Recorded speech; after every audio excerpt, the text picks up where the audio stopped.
This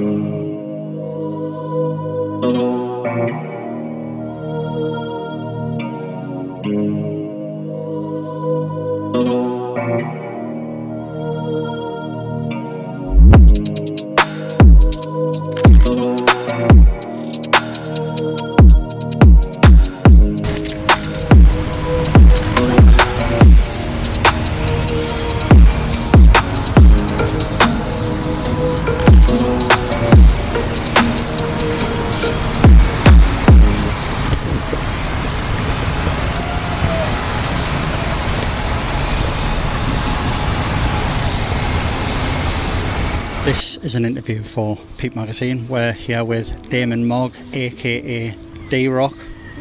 Damon, thanks for coming down, mate, and thanks for doing this piece and letting me hang about and being a pain in the butt while you're painting. Oh, it's no problem, mate. As I say, I've only just turned up, so I'm not organised either. I'm just I'm happy to be here and painting.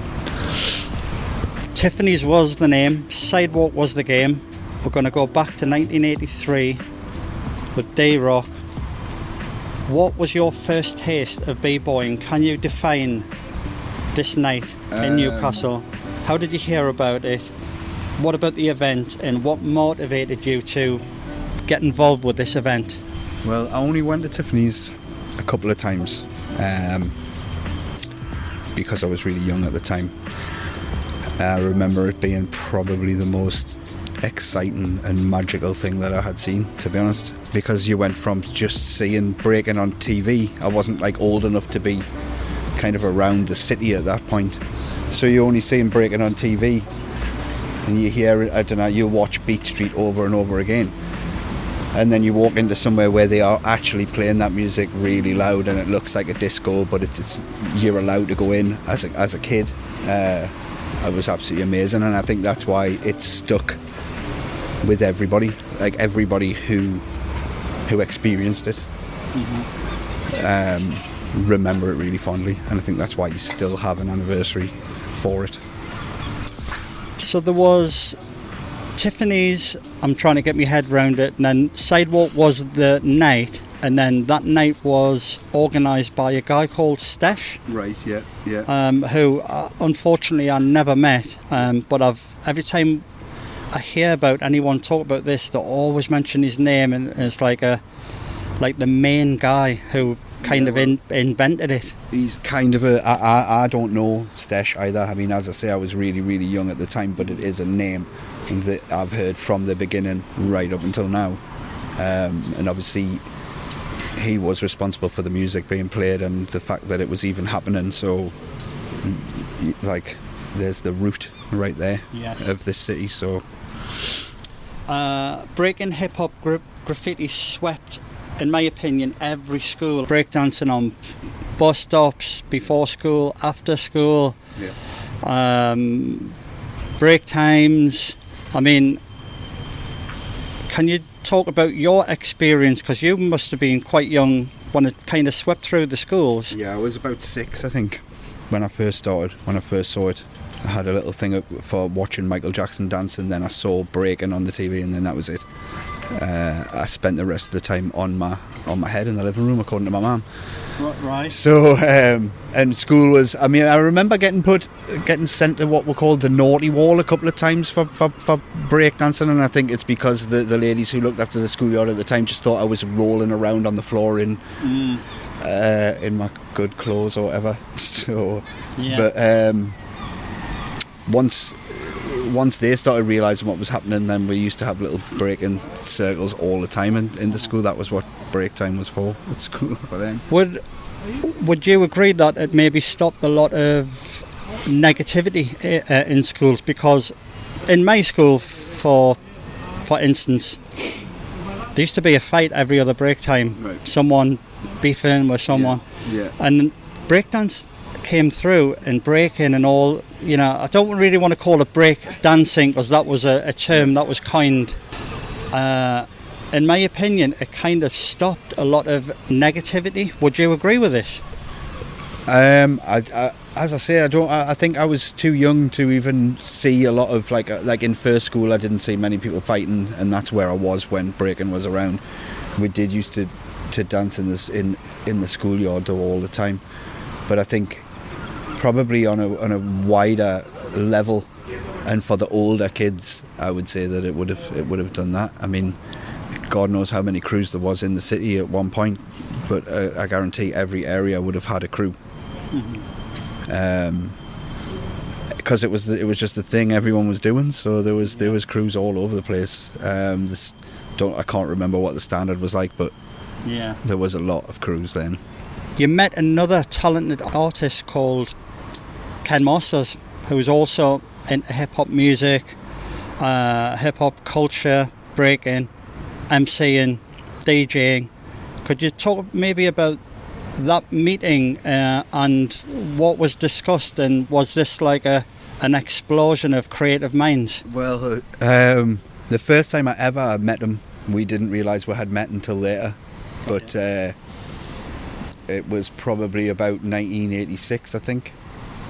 There was a Breakin tournament in Concordia shopping centre in Cramlington, and I had been going to a little youth club where there was older kids, and I could windmill and head spin by this point, so they put me in their crew, and that weekend we went and did this battle at this shopping centre, and it was actually Kenny's crew from Cramlington who we were battling that day. Oh, right.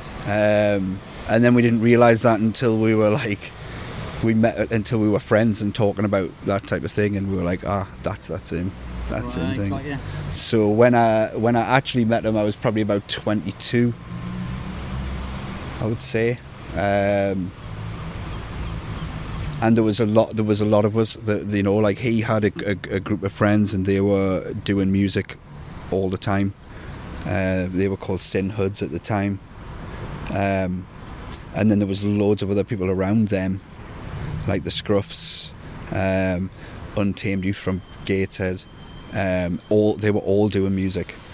Nobody was really breaking, but like they were already doing music. People were drawing graph all the time, so I kind of slipped in with them straight away, because Kenny moved about 3 streets away from me.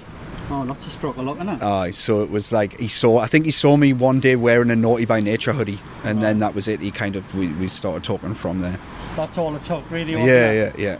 Back then, I think that is how you identified your people. Really, There was more like separation in fashion as well, where it's all kind of mixed together now a little bit. But then you could see who was into hip hop quite clearly. Yeah, because back in the day, it would have been quite defined. You would have had your post-punks maybe, and then you maybe goths, people that start growing the hair, which was quite cool back in the day. There was a lot of mixed with football hooligan type of stuff as well, you know, like even the fashion was the same then. They were wearing the same tracksuits as breakers and the same trainers as breakers, so there was quite a lot of that mixed in as well. That's interesting. I think some of it is about the fashion as well, you know, for the older lads who were into breaking in the 80s, and they still love that fashion, you know, like that was then. People collecting rare feeler tracksuits and all that sort of thing. As we touch on fashion,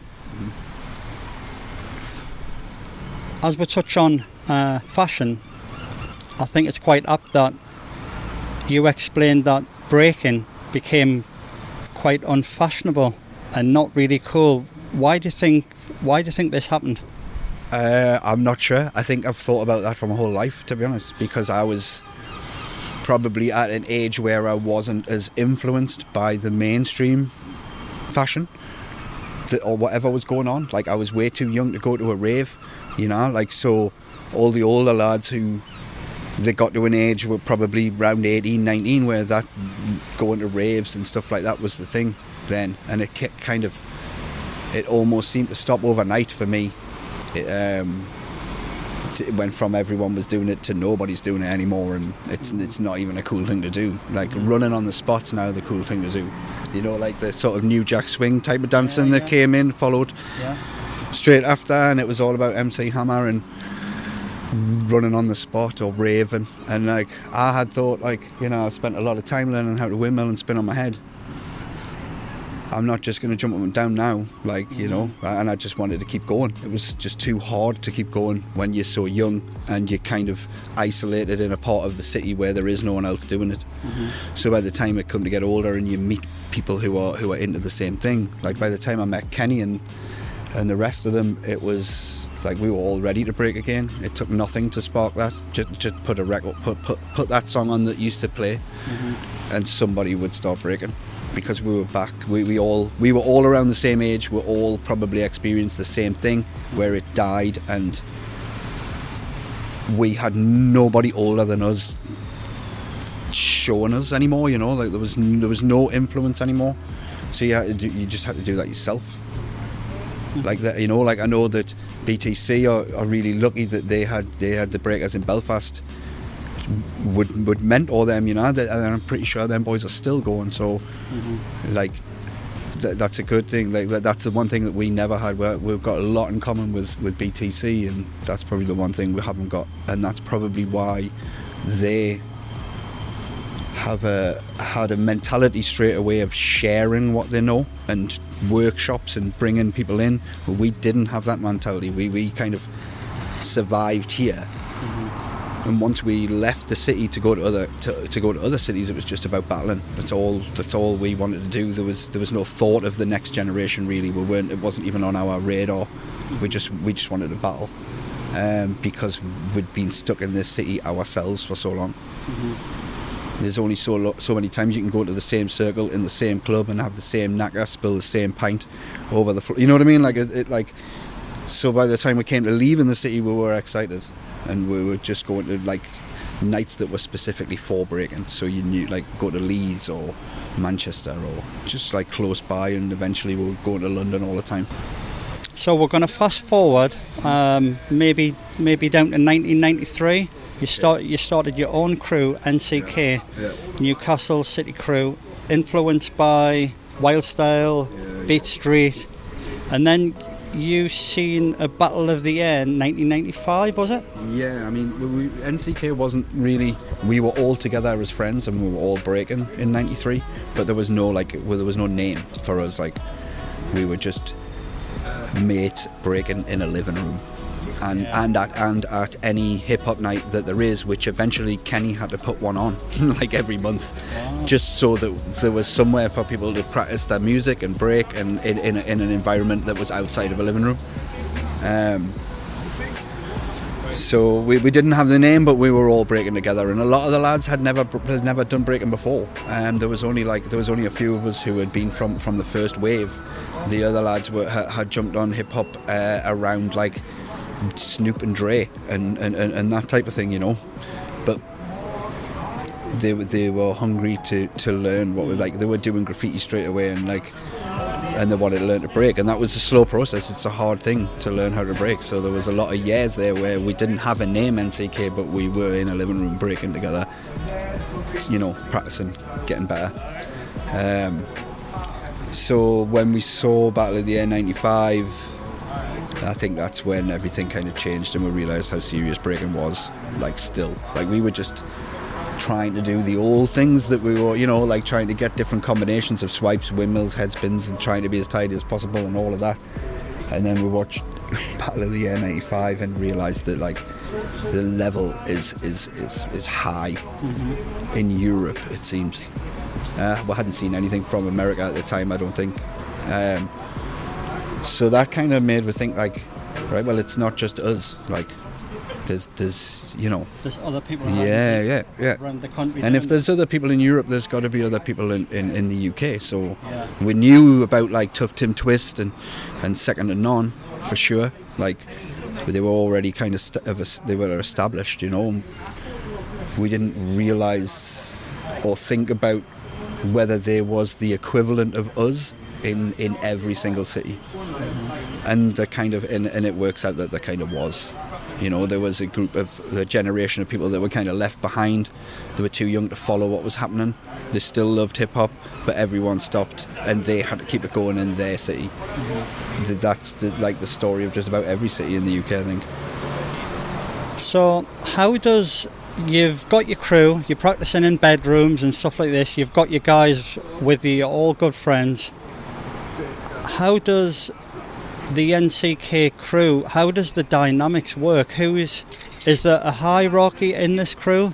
Because the word, I hate saying the word on the street, even though I'm going to say the word on the street, but the word around the dance floor, that you were kind of the top boy, you were a spokesman of NCK, you were the leader of NCK. Would you agree with that? You're probably not going to agree with that, but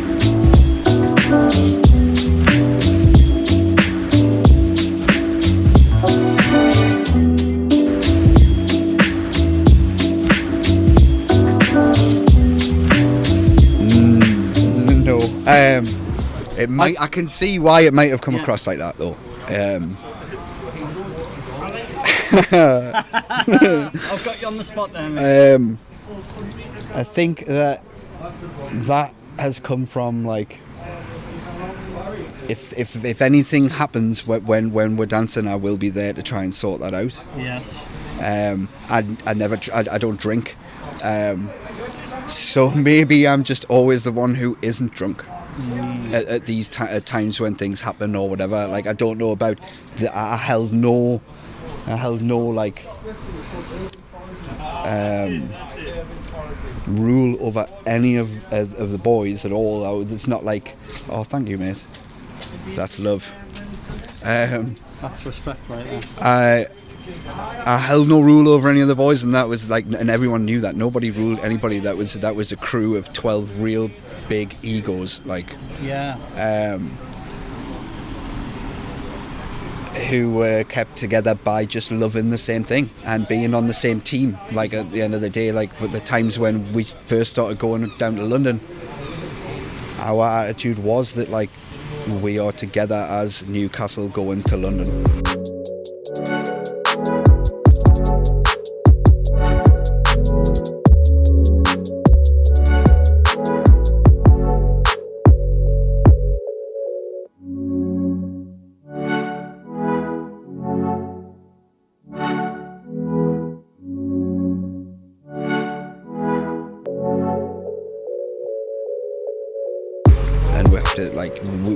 That kept us together for a long time. I think the fact that we were competing and we needed to be together to get to where we wanted to be. So when you guys were travelling down to London, I'm just going to ask something that just popped in my head. Was the colour thing ever an issue with London crews being probably predominantly black, Newcastle crews predominantly white? Was there any friction that you can remember, or any? No, I think that that's probably a misconception, to be honest. Good. Predominantly the crews weren't black. There was a lot of crews of all different races. Mm-hmm. There was a lot of crew of just white lads who looked like they'd come out of a university hall, like that. That really, I don't know, that it doesn't even exist in that environment. That's really good to hear, and I just thought I needed to ask it, mm-hmm. because from myself observing from the outside, yeah, I hear people talking about different aspects of breaking and whatnot.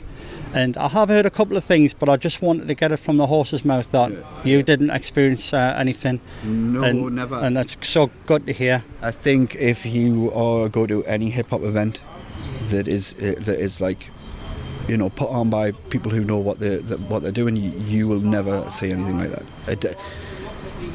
I don't know. It is almost like that does not exist. As I've just struck on that, you maybe were the spearhead of the crew, and I don't mean that in a you were the boss or you told people what to do, just maybe a spokesman is maybe a better word. I think the only thing that puts me anywhere in that category is the fact that my b-boying was a little bit more advanced than everyone else's when we started again. Got you. So had windmills and head spins and stuff like that, and not many of the lads did have that. They worked really hard to get that. By the end, by the time we all stopped, I definitely wasn't the best, which I love. Like that's kind of how it's supposed to be. That kind of almost feels like it redeems the fact that I never once thought of passing anything on to the next generation, but I already did. It was just that I was passing it on to people in my generation from the last generation. And yeah, like watching your friend like go from not being able to do a thing to being on the stage at Urban Games, like it's nice. It's nice to see, and it's easy to forget. As I said, you were the spearhead of the crew, and then along came Bad Taste crew. Was there? I don't want to, like, you know what I mean? I don't want to be the interviewer who says, "Oh, was there any beef there?" Was it? Because it's not really what I'm about. But Bad Taste crew come into Newcastle. Was Newcastle big enough for two crews? And I'm interested to hear the dynamics of them coming into Newcastle from Ireland.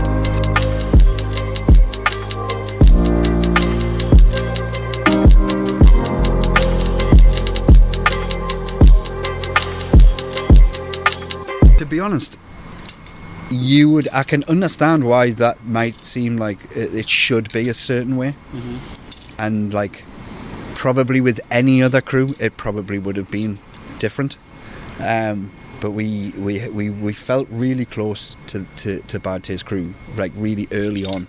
Like I had already met P a couple of times, and we knew that like we were good people, and like, you know, we shared a lot of the same interests and the same opinions. And he, you know, early days told me about the crew that back home that he has, and I liked the fact that crew was a crew of friends from one place, because that's what we were as well. And that wasn't really what was going on in the rest of the country. The crews, especially further down south, the crews were all a mix of people from all different places, you know, like. So I liked it when the crew was just friends from one place who'd grown up together doing that. They came over for, I think we saw them at the Scottish B-Boy Championships first. I think that might have been when we first met them, and we just met them there, and obviously knew P and introduced us to everyone else, and we got on like a house on fire. They came back over for the UK Uni Champs, and stayed with us, and it's not rare for that to happen, you know. Like B-boys will look after B-boys. I know that, like, we didn't feel like they were coming here to be a rival crew in the city. We felt like they were coming here and we were going to be together, and it would be a strong unit. Like they're like family. Like, so if we were ever anywhere at a jam back then, and something popped off in the circle between one of Bad Taste and somebody else, then we would be there for that, for sure. And we kind of had that mentality. I think there was never any, I don't even think it ever entered my mind that they were rivals to us. I had nothing but love for them from the very beginning, so I was happy they were here. Oh, nice one. Big up Bad Taste crew.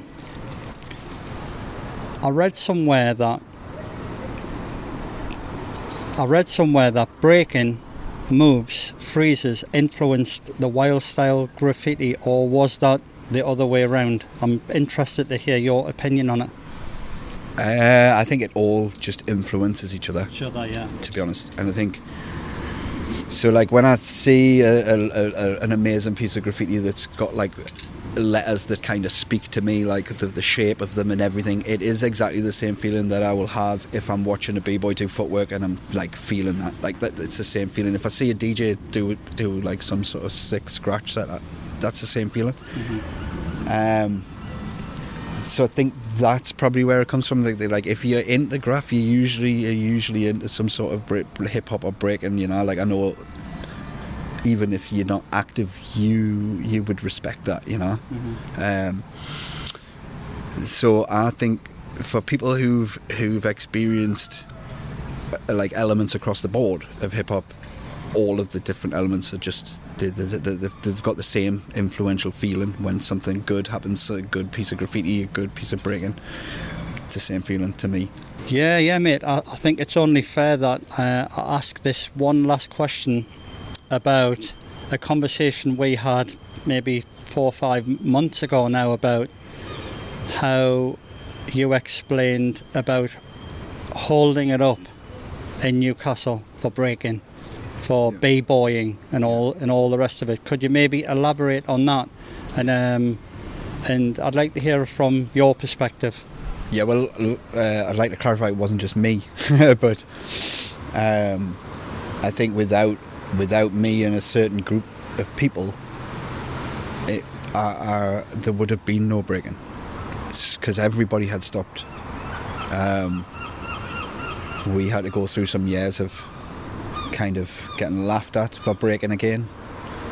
I don't think it got taken very seriously, like from some of the older heads maybe, but we just kind of pushed on with that because we could see that, you know, we were by, you know, at one point we started getting videos from all over the place, and we knew that it was happening everywhere. So if we took it seriously, we could kind of join in with that momentum. And that's all it came about to us. Although we were proud of being from the city, and we would represent the city even with our name, we were kind of let down a little bit by it in a way, because nobody was interested in that, you know, until, you know, we got more love in other cities for going to break, whereas here, you know, we'd be in fights all the time just for breaking, just because, I don't know, lots of different reasons, you know. Somebody's girlfriend might be watching us too hard, or somebody gets a bit jealous and decides to just throw a drink on the floor, and, you know, like, and it used to erupt quite a lot. And then we go to other cities and it wasn't like that at all. So we struggled a little bit until we started leaving the city. And when we started leaving the city and breaking, we found that when we came back, then like people had more respect than they did before we went, almost. But we ended up staying out of anything that was happening in the city, because there was so much other stuff happening around the country in Europe that that was easier to concentrate on. There was no, you know, like, there was no dance city saying, here's a dance studio, you know, put on some workshops and practice, and, you know, you represent the city. There was nothing like that. We had to just do it on our own. Luckily, Kenny had some big houses with big living rooms. So I do remember living rooms just being linoed. Just lino in the middle of the living room for days and days and days. But yeah, we were hungry at that point, because it was almost like it was starting again. Something that we thought was pretty much dead, and we were just doing for a frisk, was serious in other places, and we should take it serious too. Would this have been about Fat Sam's time, Black Swan, Barcode, kind of? More Black Swan time. Fat Sam's was probably when I think Fat Sam's was the first time I saw somebody else break again, and that was Gav. So big up Gav. He's NCK member as well, but then there was no NCK. I remember walking into Fat Sam's and hip hop was playing, and I was already loving it. And then the lad next to me, Mick, shouted across to Gav and said, "Are you going to get down?" And I kind of looked and thought, does he mean what I think he means? And then Gav started breaking, and I was like, right, that's wow. It started again. Yeah. And then from there, that was it. Like, it was practice. Windmill, head spins, you know, aches and pains, and carpet burns, and glass in your head, and like, yeah. But like, it's almost like you see other cities, and they had at least a few people at least a few of the older ones who stayed on and kind of passed it on. And this city didn't seem to have that at all. But I'm glad we persisted. Damon, it's been absolute brilliant chatting to you, mate, and I've been wanting to get you down, having a chat about your about your history, about you holding it up. Not you per se, but you again being a spearhead for the crew, the language, the atmosphere, the nights, the breaking, the b-boying, the attitude. Do you know what I mean? Yeah, I mean, we definitely had that for sure. Yeah. And I think that got, like, a lot of people sort of perceived us in a certain way because of that. But like b-boying was about attitude, you know, and like, and if we were going to go to other cities, then we were going to have some of that. Like we can't go there and be meek in any way, or like you got to. I mean, a lot of the time that was fake confidence. You know what I mean? It's not like we went there thinking that we were the best and we were amazing, but we had to kind of have some of that just to even compete. And because we were together and we felt real strong together, it became, you know, like that was kind of one of our traits almost, was to be aggressive and no nonsense, and if you do something that we consider to be whack, then we're going to call that out. We were like that, I think, because we watched crews like second to none, and I mean, we loved that, like that their attitude was amazing. We thought like if